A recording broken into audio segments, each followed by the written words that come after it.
Hey, it's Tab from Freefly. I'm going to walk you through how to set up a MōVI M5. In this tutorial, I'm going to start with a box exactly as you would receive it, and we're going to get it up and running and turn it into a shooting package. So I'm going to run through it somewhat briskly. I'm going to try and hit all the points in enough detail to get you going, but I don't want it to turn into a half-an-hour video, so let's get started. So MōVI M5 just arrived. Pop it open. First thing let's do is take the stand out, wrestle it out of this foam. So the stand collapses for easy travel, so the legs just slot into these openings. There's keys that you have to find, and then it'll slot right in there. Okay. So this is a stand that you'll use to balance the MōVI. Let's pull the M5 out. So this thing just folds right out. And then straight from there, let's go right into the stand with it. So it's pretty much ready to go. We just need to put the top handle on. So the top handle attaches right here. You need to grab the two drivers that are included, the two tools. It's the 2.5 millimeter driver. Just loosen these guys up very lightly. This is on the pan, or the top crossbar. There's 4 bolts that pinch down on the top handle. Once you get that, this will slot right in there. Get that fully seated. Use the 2.5 millimeter driver. Snug that up.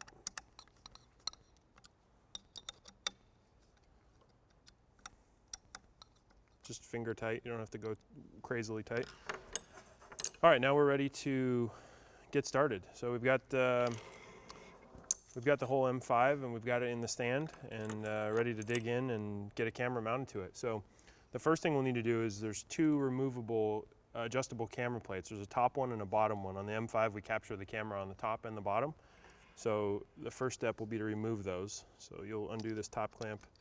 That'll allow this guy to slide right off. That's the top one. Undo the middle clamp on the bottom. That'll allow the bottom adjustable camera plate to slide right off.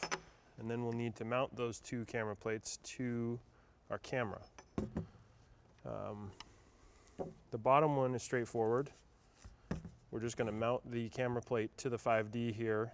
The one thing we want to make sure of is that the 2 holes in the front of the camera plate, which are for mounting the rod mount to the camera plate, go towards the front.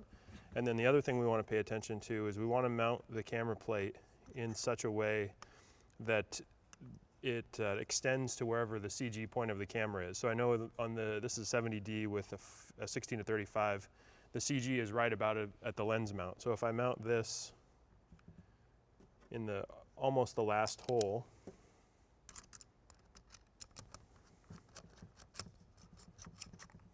and then make sure it's straight because there's only one hole on this guy.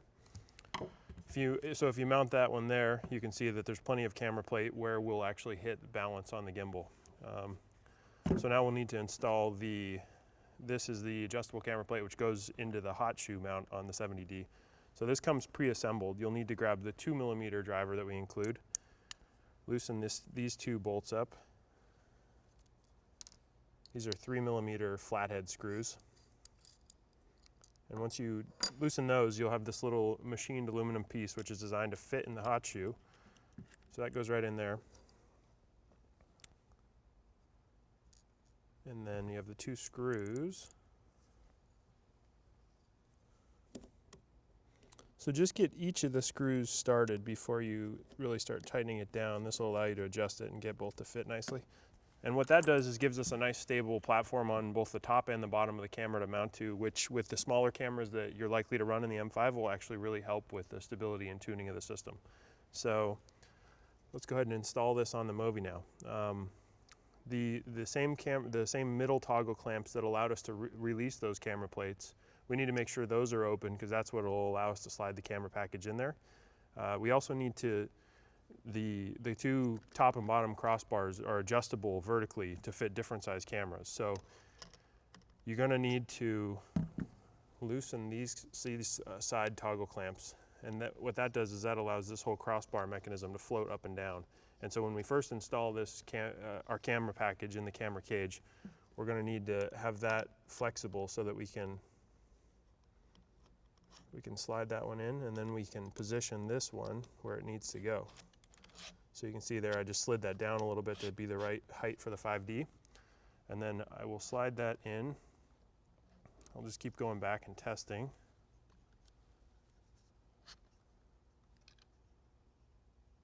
Until we roughly have the tilt balance close. I'm getting close there. It's not going to be perfect, but I'm going to lock that down just to hold it for a second. I'm going to lock this guy down, and then I'll lock the top crossbar down because we've got the height set properly for the height of the camera. We can lock that down now, and just one less thing to adjust at the same time.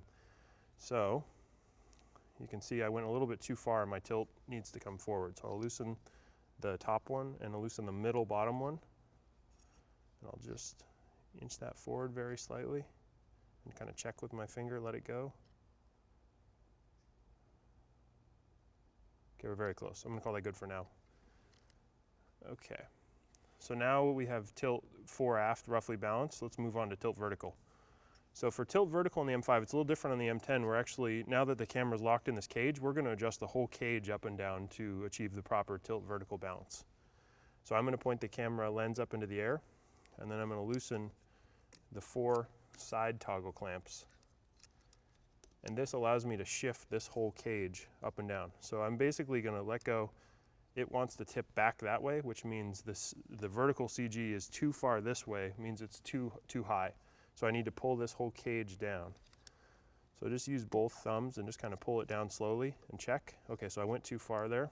It wants to flop down now when I let go, which tells me that it needs to go back the way it just was.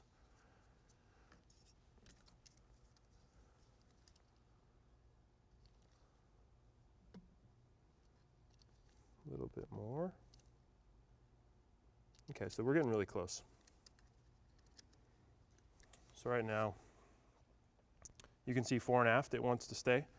And then when I put it in these different orientations, it also wants to stay. So that means we've achieved pretty good, I mean, I did it relatively quickly, so it's really close on the fore aft balance and really close on the vertical balance. So now we have roll. So roll is adjusted by the 2 outside bottom toggle clamps, these guys. And then we'll need to loosen the top one again because that allows the top mount to slide in addition to the bottom mount. And then right now you can see it wants to roll that way on its own. So I'm just going to slide the whole thing until it stays. I went a little too far. So that looks pretty good. And then to check that, we'll kind of roll it to various angles and see if it wants to stay there roughly on its own. And that tells you that the roll balance is neutral and is good. The last one that we have is pan balance. So in order to balance pan, just to get them out of the way, sometimes I'll take these side handles and you can quickly turn them up so they're out of the way a little bit for pan balance. You don't have to do this, it's just my preference, to get everything out of the way. So then what you do is you can tip the whole thing and see which way it turns. So I just tipped it and I made the hill in this direction, and when I made the hill that direction, the lens points downhill. So that means if there's an axis right here, it means we have too much weight in front of that axis. So we need to slide that whole assembly back. So there's 2 toggle clamps on the pan axis. I'm just going to slide that back just a little bit, and I'm going to check it again. Okay, a little bit, so it still needs to go. A little bit more. Just a touch more.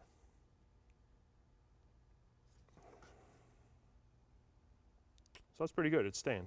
So that means pan balance is really close. And the more time you spend to get these individual balances correct, it'll pay dividends in your footage. So right now we're really close. We have a installed camera, we have a balanced MōVI, and at this point we just need to install batteries, turn it on, and then connect with the tablet. So let me tighten the handlebars back up. And the batteries will be in this little accessory box that comes with the MōVI. This has all of your accessories, anything you need to make it happen. So these batteries are fresh out of the box and have not been charged. They come with about half charge, so feel free to use them before charging them. The MōVI's got an automatic shut-off that will protect the batteries. I want to just do a quick walkthrough on the batteries, the charging system, a little safety on that. So this is the charger. The key points on the charger are that it's set to LiPo, it's set to 1 amp.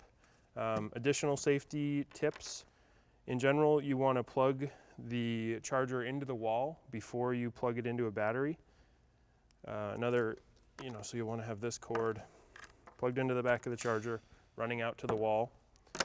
And then this is an important one. These leads plug into the front of the charger.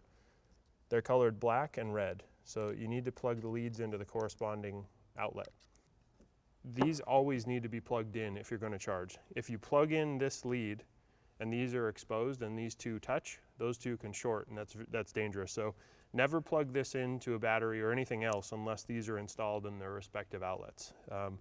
So normally I would plug this in now and let it charge, but I'm just going to skip to the point where I install a battery and turn the MōVI on and show you how it works. So we have this little latching door here.